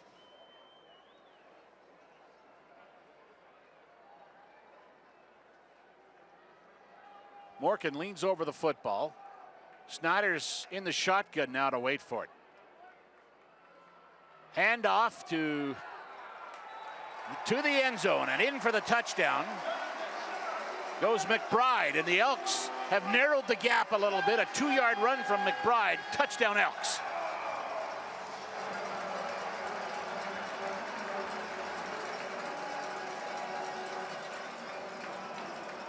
Well, that has to feel good for Cole Snyder in this offense.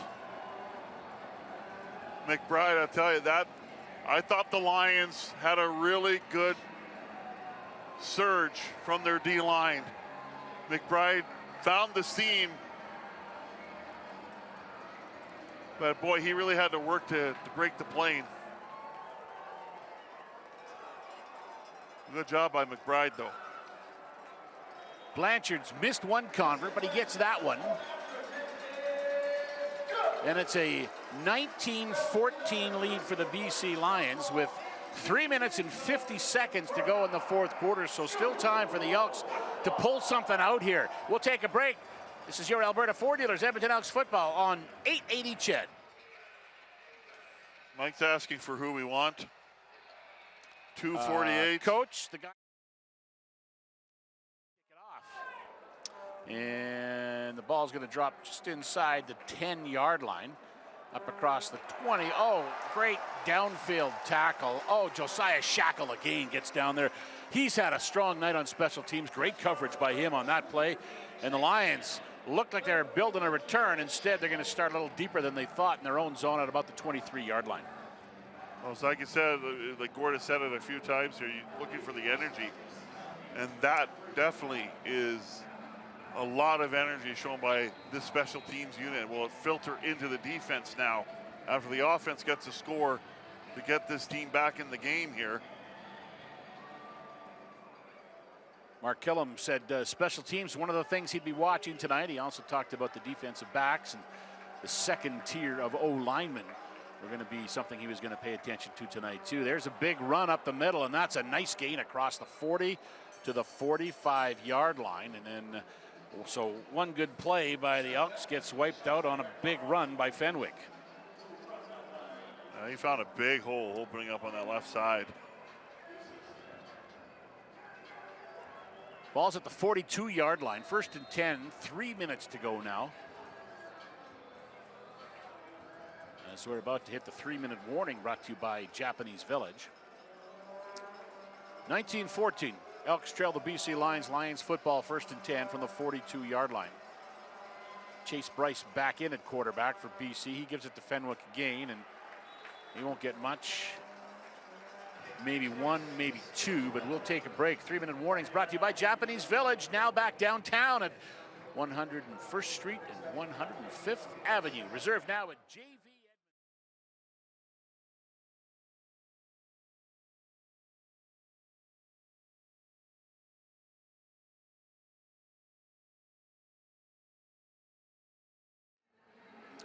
Morley Scott along with Dave Campbell. Gord Hines down on the sidelines. Courtney Theriault and Blake Dermott back for the Points After show coming up. Brought to you by Wilhauk Beef Jerky. Others can try to imitate, but no one can duplicate the great flavor of Wilhauk Beef Jerky. And the Elks get in for a sack, and the defense comes up large when they need it. And it is now a kicking situation for the BC Lions. So the Elks are going to get the football back with plenty of time left. Well, that was a clean rush for Silas Hubert, draft pick this year. out of the straight line, eh? Yeah, straight, like no block at all. So there was a bust up front, but the Queens product gets home. I know we talked a lot about Darian Newell at draft day, but Silas Hubert is also a guy that is a very, very capable defensive lineman. On the return, Calhoun brings it up across the 40 to about the 42 or 43-yard line, and the Elks offense will need some pep in their step to show a little urgency here. 1 minute and 54 seconds to go in the football game. They're down by 5.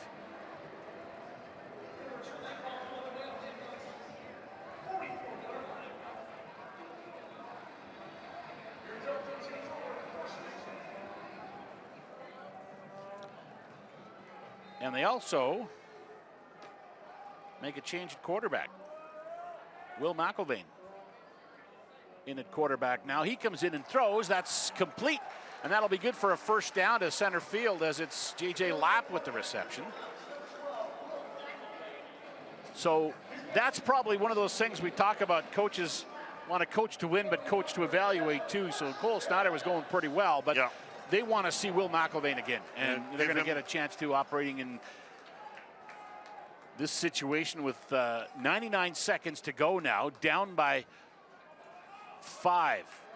There's a throw to the far side, and that is complete, and that is Jackson with it. Good for about 8 yards, so it's going to be 2nd and 2 coming up for the Elks. Minute 33 to go now on the clock. Well, there is a competition for the third quarterback spot, so I like this decision by Mark Gillum to give McIlvaine the opportunity here to shine in this moment. 7 for 12 for 58 yards last week in Calgary. Motion starts. There's the snap. McIlvaine drops and throws, and that one's off somebody's hands and up into the air. Not sure if that bounced off the defender and there's a flag out in the play on the play as well. Intended for Tuchinski. Illegal contact, BC, number 16. 10-yard penalty, first down. Minute 14 to go now. First down for the Elks. Making it interesting here in the late stages. 19-14, Elks down by 5, so they need a touchdown to win it.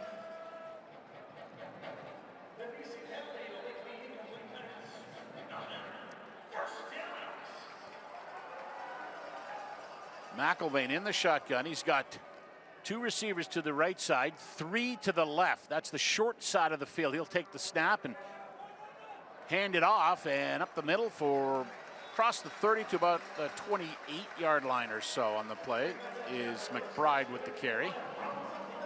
So it's going to be 2nd and 2, it looks like. That's a quality run. Minute 8 to go now in the football game. Timeout, Edmonton. Yeah, these preseason games are about evaluation, but if you get a game that's close like this in the final 3 minutes, coaches want to win it too. And pretty much everybody on the field fighting for their life for a roster spot on both teams. So guys obviously looking to make plays here in the late stages. 19-14 Lions lead. Minute and 8 to go on the clock. It's going to be 2nd and 2 for the Elks from the BC 30-yard line.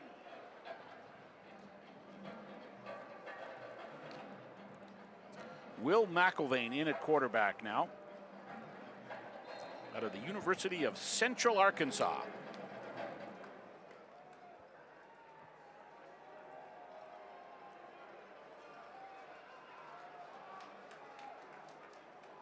Three receivers to the right side. Ball's between the hash marks. There's the snap. He'll pull it down, hand it off to McBride. He'll get the first down in across the 25-yard line. Clock ticks down to a minute 5 to go now.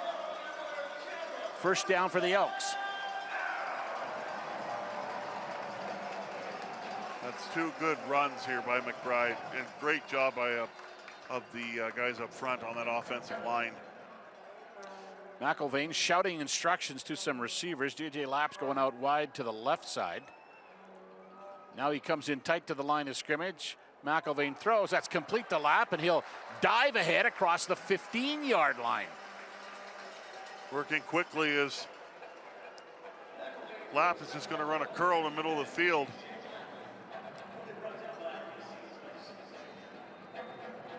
Second and 1 coming up now. 45 seconds to go in the football game. McIlvaine takes the snap. Dances a bit in the pocket. Now he's got some trouble. He has to roll to the left side, and he'll throw that one away. Well, that's a smart decision. When you threw the football, you're just going, okay, please, that cannot go in the end zone. Not to get on it, but we had an intentionally grounding colored in the game, and like if that's not intentional grounding, I don't know what is, right? He absolutely threw that one away. It never gets called in that situation, though. But when Trey Ford, I think he threw it at somebody's feet. Right? No, he threw that one into the bench, right? Yeah. Yeah. But this is the ball game here, 3rd and 1. 3rd and 1, 31 seconds to go. Ball's on the 15-yard line. McIlvaine waits for the snap. Takes it. Hands it off, and McBride's going to get the first down, I believe, and that'll move the chains and keep the offense on the field and keep the dream alive with 25 seconds to go. 19-14 is the score. Lions lead the Elks. Elks are pushing for the game-winning touchdown right now. McIlvaine shouting instructions, going no huddle. Morgan's going to lean over the football. Everybody's running around. A little bit of confusion here. 3 receivers to the left, 2 to the right. Clock now running down to 13 seconds. There's the snap to McIlvaine. Waits and throws, and it's complete. Touchdown!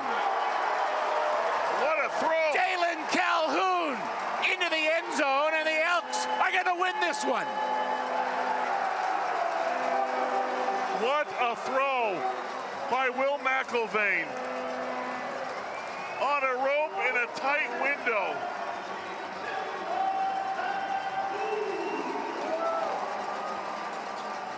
And Jalen Calhoun, great hands. And he had a DB all over him. Great concentration by Calhoun, but the throw, man, you won't find too many better throws than that down in that scenario. And the bench is excited, and that's what I love about this, Gord. The bench is excited. Half the bench was on the field after that run.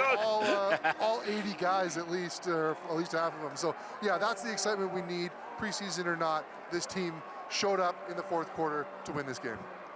They're going for 2 points on the convert to make it a 3-point lead. There's the ball thrown into the end zone, but we got time count violation. Edmonton, number 12. It's a 5-yard penalty. We'll repeat the convert. So they'll push it back and do it again. 20-19, the Elks lead the BC Lions. Timer, please put 8 seconds on the clock.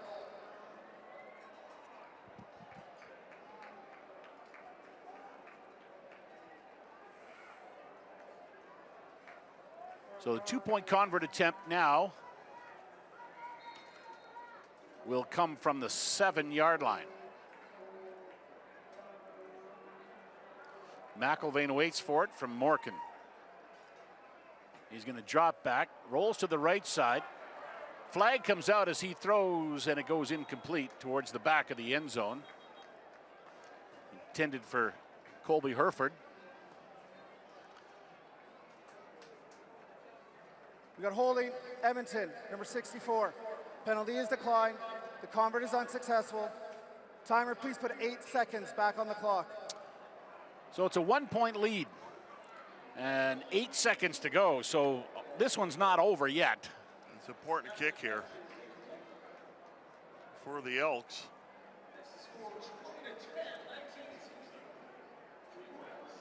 Mark Killam's gathered the special teamers together to have a quick meeting.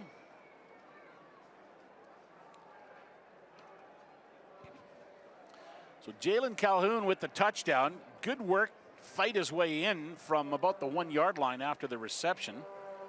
And I just like the response to him. I mean, Will McIlvaine sees he sees the other quarterback, Cody Snyder. He's competing with him for a job on this team, and says, "Okay, now I got to get out here." And what a drive! You know that every head coach, and Mark Killam has said the same thing to us. Make it hard for us.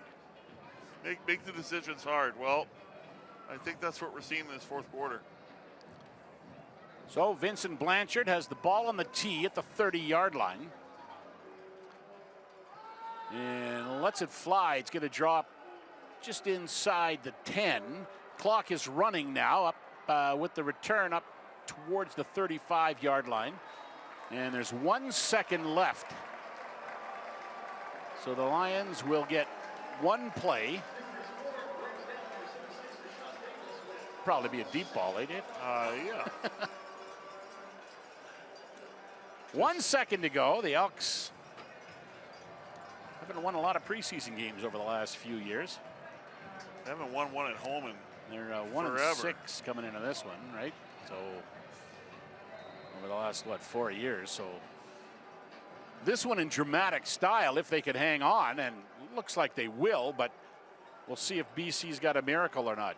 Chase Bryce is going to unload, I'm sure. 3 to the left. They take off. Bryce drops back. He'll throw. It is complete at the 50 and across to the 40-yard line, and down he goes as the final tackle is made, and it's Chalon Garnes who takes down the receiver, and that'll do it. The Elks have a preseason win in dramatic, exciting fashion, 20-19 over the BC Lions. That's a pretty impressive comeback. It is, absolutely. And, you know, really nothing was going right for the Elks in that third quarter, even going into the fourth quarter. And then they make the switch of quarterback, and, you know, it took a drive or two to see some success. And they get it with Cody Snyder, and then they get it with Will McElvain. And I think to see the urgency level of this team go up, like it just went straight up. And I like that because there's players that are competing for their, like you say, their football lives right now. And I love that they responded to the moment. That's very important. I also love the fact that you see veterans on the sideline cheering them on and the excitement for them. They need that. They need to feel the win. This is what a win feels like. It's just preseason and a home win to boot. So I like that as well. So good fight.